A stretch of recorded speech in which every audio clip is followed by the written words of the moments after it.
ॐ तव कथामृतं तप्तजीवनं कविभिरीडितं कल्मषापहं श्रवणमङ्गलं श्रीमदाततं भुवि गृह्णन्ति ये भूरिदा जनाः। ঠাকুর শ্রী রামকৃষ্ণ দক্ষিণেশ্বর মন্দিরে ভক্ত সঙ্গে 1884 9 মার্চ। শ্রী রামকৃষ্ণ মণি মল্লিককে দেখাইয়া, এর বাড়িতে সাধুর ছবি নাই, সাধুদের ছবি রাখলে ঈশ্বরের উদ্দীপন হয়। মণিলাল আছে, নন্দিনীর ঘরে ভক্ত মেমের ছবি আছে, মেম ভজনা করছে।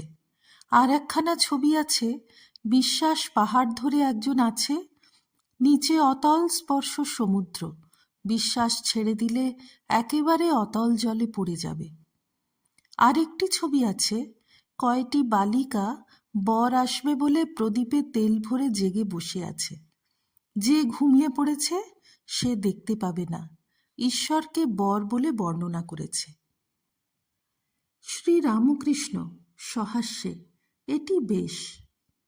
মণিলাল আরও ছবি আছে, বিশ্বাসের বৃক্ষ আর পাপ পুণ্যের ছবি।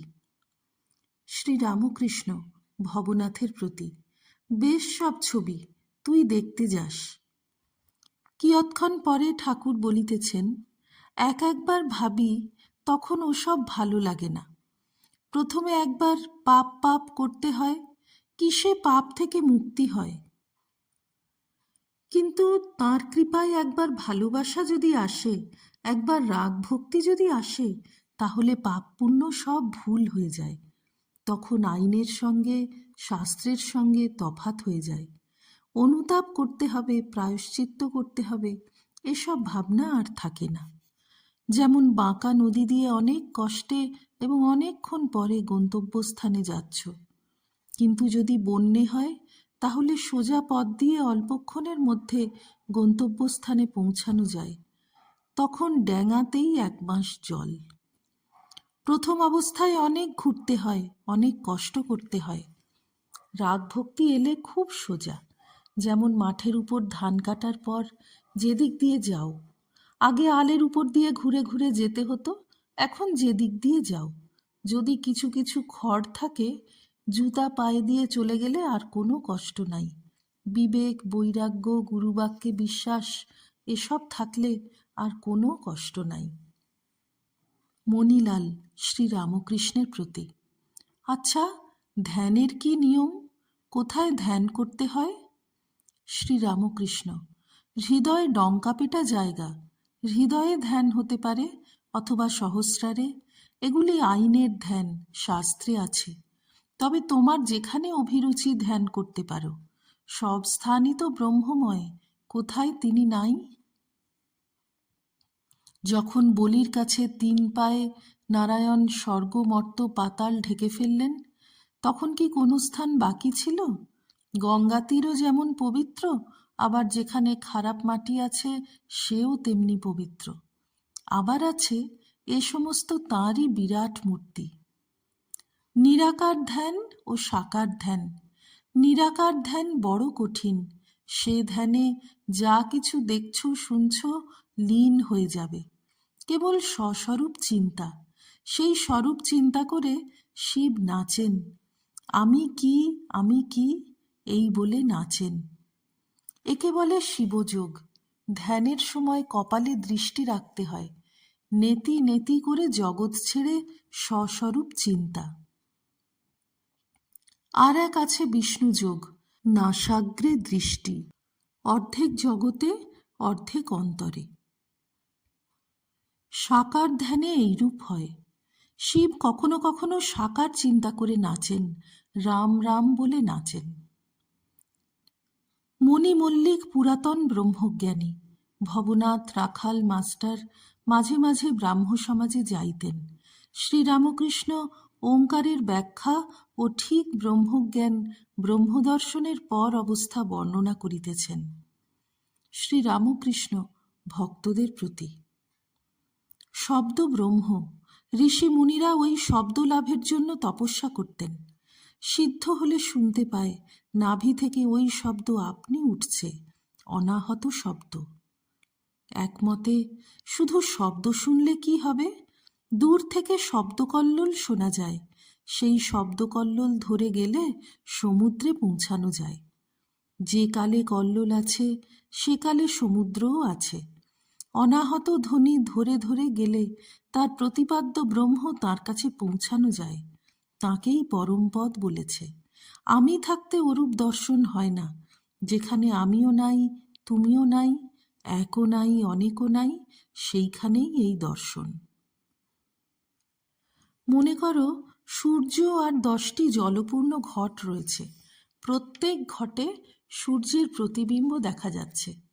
প্রথমে দেখা যাচ্ছে একটি সূর্য ও 10টি প্রতিবিম্ব সূর্য। যদি 9টা ঘট ভেঙে দেওয়া যায় তাহলে বাকি থাকে একটি সূর্য ও একটি প্রতিবিম্ব সূর্য। এক একটি ঘট যেন এক একটি জীব।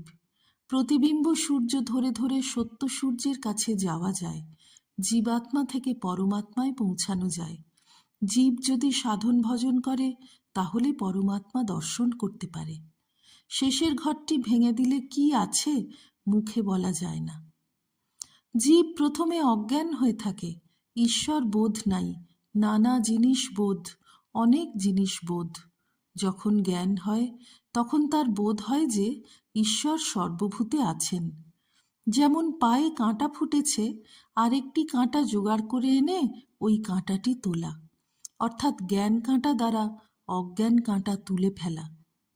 আবার বিজ্ঞান হলে 2 কাঁটাই ফেলে দেওয়া, অজ্ঞান কাঁটা এবং জ্ঞান কাঁটা। তখন ঈশ্বরের সঙ্গে নিশিদিন কথা আলাপ হচ্ছে, শুধু দর্শন নয়। যে দুধের কথা কেবল শুনেছে সে অজ্ঞান, যে দুধ দেখেছে তার জ্ঞান হয়েছে, যে দুধ খেয়ে হৃষ্টপুষ্ট হয়েছে তার বিজ্ঞান হয়েছে। এইবার ভক্তদের বুঝি নিজের অবস্থা বুঝাইয়া দিতেছেন, বিজ্ঞানীর অবস্থা বর্ণনা করিয়া বুঝি নিজের অবস্থা বলিতেছেন। শ্রী রামকৃষ্ণ ভক্তদের প্রতি। জ্ঞানী সাধু আর বিজ্ঞানী সাধু প্রভেদ আছে।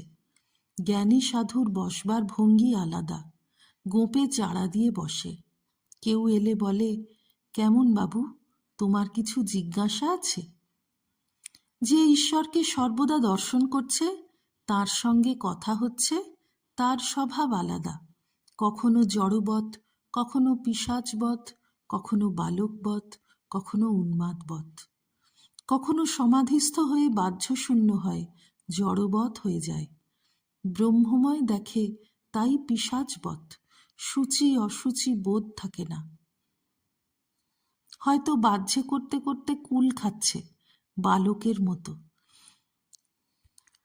বিষ্ঠামূত্র জ্ঞান নাই, সব ব্রহ্মময়। ভাত ডালও অনেকদিন রাখলে বিষ্ঠার মতন হয়ে যায়। আবার উন্মাদবৎ, তার রকম সকম দেখে লোকে মনে করে পাগল। আবার কখনো বালকবৎ, কোনো পাশ নাই, লজ্জা ঘৃণা সংকোচ প্রভৃতি। ঈশ্বর দর্শনের পর এই অবস্থা। যেমন চুম্বকের পাহাড়ের কাছ দিয়ে জাহাজ যাচ্ছে, জাহাজের স্ক্রু পেরেক আলগা হয়ে খুলে যায়। ঈশ্বর দর্শনের পর কামক্রোধাদি আর থাকে না। মা কালীর মন্দিরে যখন বাজ পড়েছিল তখন দেখেছিলাম স্ক্রুর মুখ উড়ে গেছে। যিনি ঈশ্বর দর্শন করেছেন তাঁর দ্বারা আর ছেলেমেয়ের জন্ম দেওয়া সৃষ্টির কাজ হয় না। ধান পুঁতলে গাছ হয়, কিন্তু ধান সিদ্ধ করে পুঁতলে গাছ হয় না। যিনি ঈশ্বর দর্শন করেছেন তাঁর আমিটা নামমাত্র থাকে। সে আমির দ্বারা কোনো অন্যায় কাজ হয় না, নামমাত্র থাকে। যেমন নারিকেলের বেল্লোর দাগ, বেল্লো ঝরে গেছে, এখন কেবল দাগ মাত্র। ভক্তদের প্রতি। আমি কেশব সেনকে বললাম, আমি ত্যাগ করো, আমি কর্তা, আমি লোককে শিক্ষা দিচ্ছি। কেশব বললে, মহাশয়, তাহলে দলটল থাকে না। আমি বললাম, বজ্জাত আমি ত্যাগ করো। ঈশ্বরের দাস আমি, ঈশ্বরের ভক্ত আমি, ত্যাগ করতে হবে না। বজ্জাত আমি আছে বলে ঈশ্বরের আমি থাকে না। ভাঁড়ারি একজন থাকলে বাড়ির কর্তা ভাঁড়ারের ভার লয় না। ওম নিরঞ্জনম নিত্যমনন্তরূপং ভক্তানুকম্পাধৃতবিগ্রহং বৈ ঈশাবতারং পরমেশমিড্যম তং রামকৃষ্ণং শিরসা নমামঃ। শ্রীরামকৃষ্ণার্পণমস্তু।